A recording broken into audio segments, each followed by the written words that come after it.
Now, you know, we've both been through a lot today.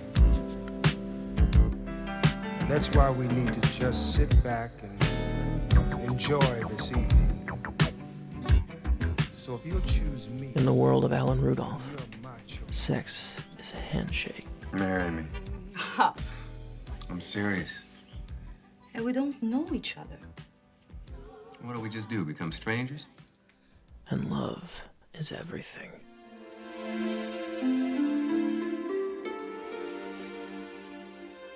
Have you ever made love? Yes. Have you? No.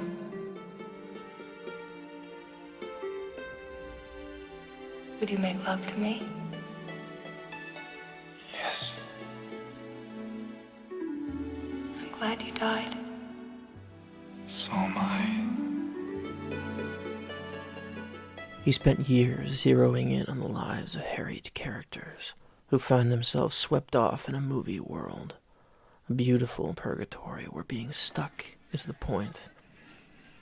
A perpetually rain-slicked city in neon fog.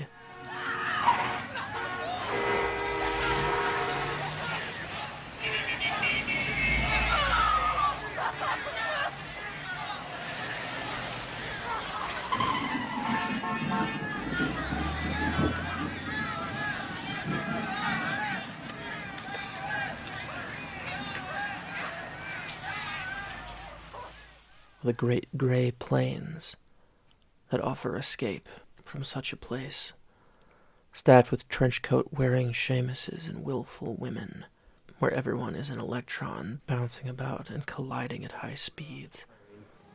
And she kissed me, and it felt good, but not like the kind that you keep. And then I saw you kissing this guy, and I felt real tight inside. Until I realized you were solving your case, too.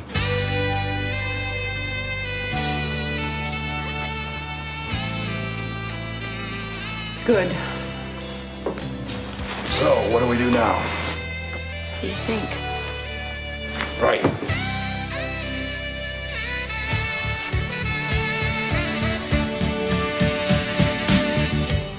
I loved you for a long, long time. I know this love is real. Think it'll last, Stella? Don't matter. I don't know, Harry. That don't change. I guess there's only one way to find out. And I can't believe that time. Film conventions get shaggy updates. Faded stars still shine. And around every corner, intrigue. Rudolph loved people. But perhaps it's more specific to say that he loved his people. Who trade love like currency. Where every gesture is worth making. Every feeling worth having. He began his career as Robert Altman's protege and assistant. He adduced a love for the throng, the town square. And his zoom lenses started gliding sensuously into his characters' lives, away from Altman's mosaics, and into much more intimate portraits. The camera taking the arms of his characters like a dance partner, real close and real slow. His people are waiting for a fantasy. His cinema knows better than to assume it will be a good one. After the marvelous The Secret Lives of Dentists in 2002, Rudolph turned to painting and stayed away from the cruel business of picture making. He survived in the industry for 3 decades despite never having put a real moneymaker under his wheels, keeping his crew and casts close by, making it so you always know an Alan Rudolph film in a few images flat. When he returned to the director's chair in 2017 with quintessential American late work Ray Meets Helen, he brought his favorite leading man, Keith Carradine, with him. I was Navy light heavyweight champ. Then turned pro. Hard managed. Piano took the sting out of a bout.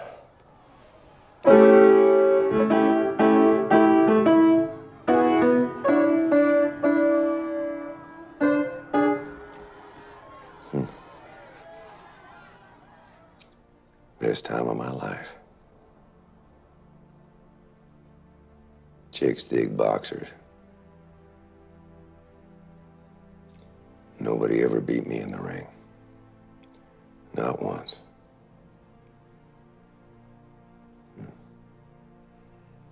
Regular heroine Leslie Ann Warren couldn't make it, and so a gesture of radical artistic empathy was needed. Sandra Locke, the woman abandoned by the new Hollywood through which she once so beautifully strode, was made Carradine's leading lady. Locke hadn't made a movie in almost 20 years, and her health was failing. Ray Meets Helen had a negligible premiere in May of 2018 in America. She died in November. A high-profile betrayal from Clint Eastwood had shown her who her real friends were, and just how expendable a woman could be in Hollywood. Rudolph gifted her one final statement of triumphalist expression. And then, I don't know, the men got older, and she got older, and house is old. Costs a lot to die. Funny, such a quiet thing. Nobody's dying. Let it go. She plays a woman haunted by the death of a stranger, played with grit by the ever-luminescent Samantha Mathis. But she finds life in death. Inside and out. Does it ever rain here? Once a big storm made a hole over the back room. I was gonna go back the next morning to where you were, and I don't know, call the sheriff, family history's in there, so I had to patch it right away. But your letter said to do nothing. You're part of that room now. That fellow who called you, he wasn't very nice. But it must have felt like. Who could ever say? You imagine yourself sailing into the sky, part of a traveling caravan, hopeful not to be traveling alone. As Locke starts walking through Mathis's life with a hand-drawn roadmap through an empty Los Angeles, Carradine is given a false positive for a terminal illness and starts preparing for the next life like a pharaoh. These two start living other people's lives, neither used to the high life that fortune thrusts upon them, nor indeed of feeling free. I like you.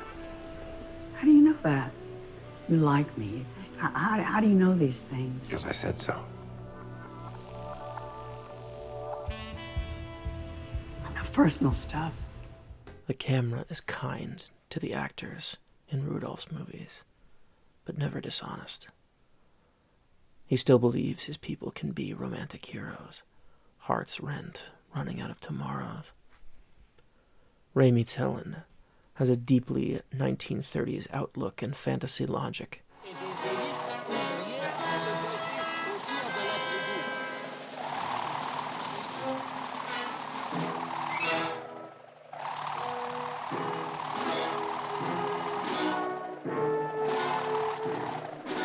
Stuck hard to the notion of aging and dying. For every lovably large comic beat, from Keith David and Jennifer Tilly, most welcome. How could I think that I'm losing you? You say you love me, you say we got it made. How could I be so wrong? I'm never wrong. How could I be so wrong? Are you gonna come in for a little bit? Just for one drink. One drink, honey, for old times. We're just here to talk, Ginger. We'll just talk, and then maybe we'll dance a little, and then maybe we'll fuck a little. I don't know. We'll just see how it goes, you know.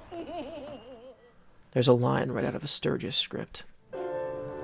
Get up. I'm gonna play. Oh, nobody. I'm sorry. Nobody plays the piano with me. My method, my means, I'd sooner hurl myself to Mr. Benjamin Franklin. Cheers. Have at it, comrade. I said come in. I'm fine, thanks. How are you? I hope all the tenants aren't as disagreeable. Oh, I can assure you they're not. The building is very friendly, efficient, and quiet. She got in by mistake, but she's leaving the first thing in the morning. We can go someplace a little quieter. Okay? Premier Donna. Probably not even French. The plot is a criminal riff on the unrelentingly sad Make Way for Tomorrow. Was it Wednesday? Lucy, are you getting a little tipsy? Let me hear you say this. Betty bought a batch of bitter butter.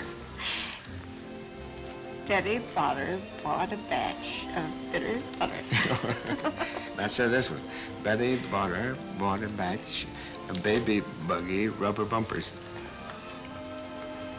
Betty Potter bought a batch of baby bumpers. You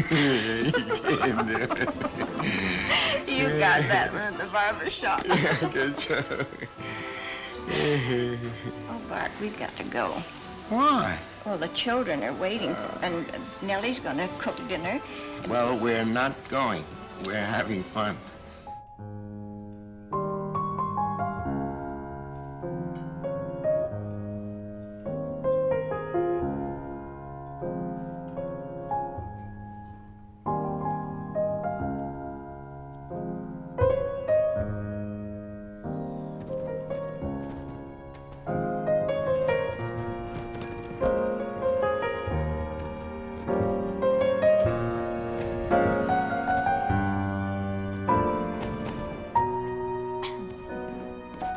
Ever been to Japan?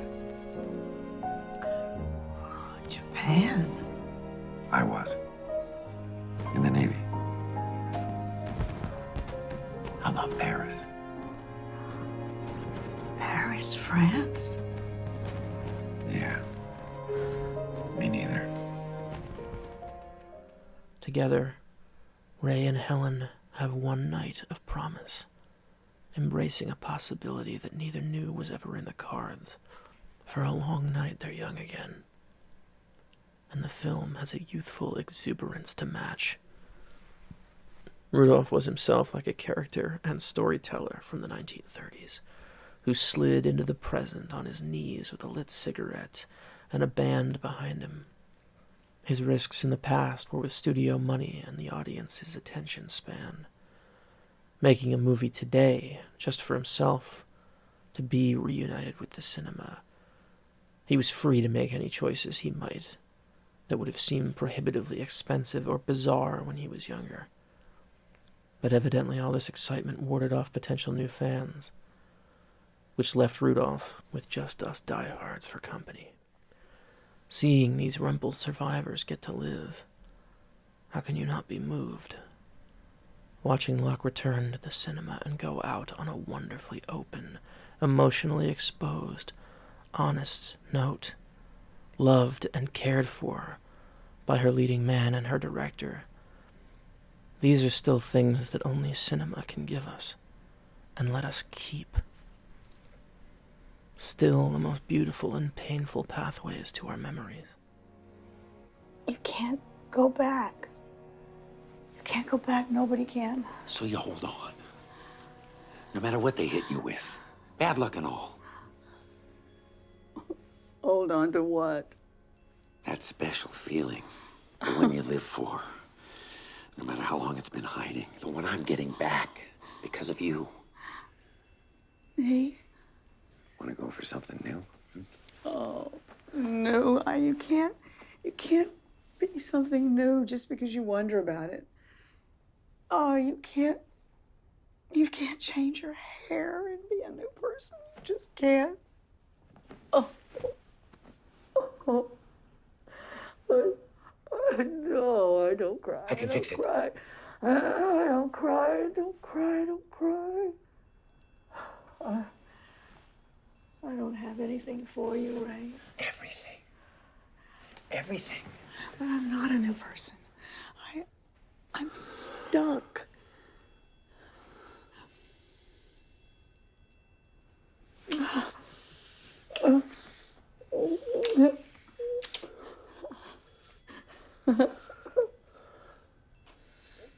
Oh.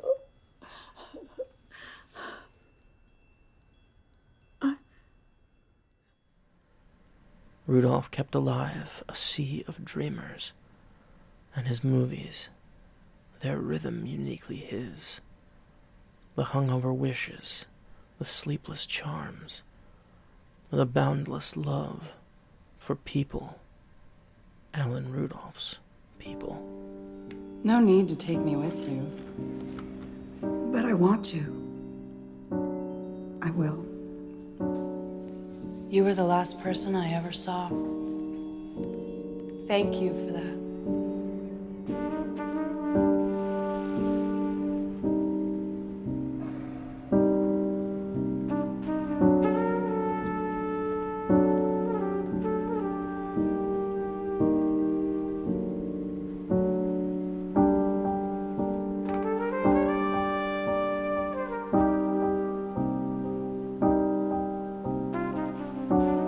$20 waiting.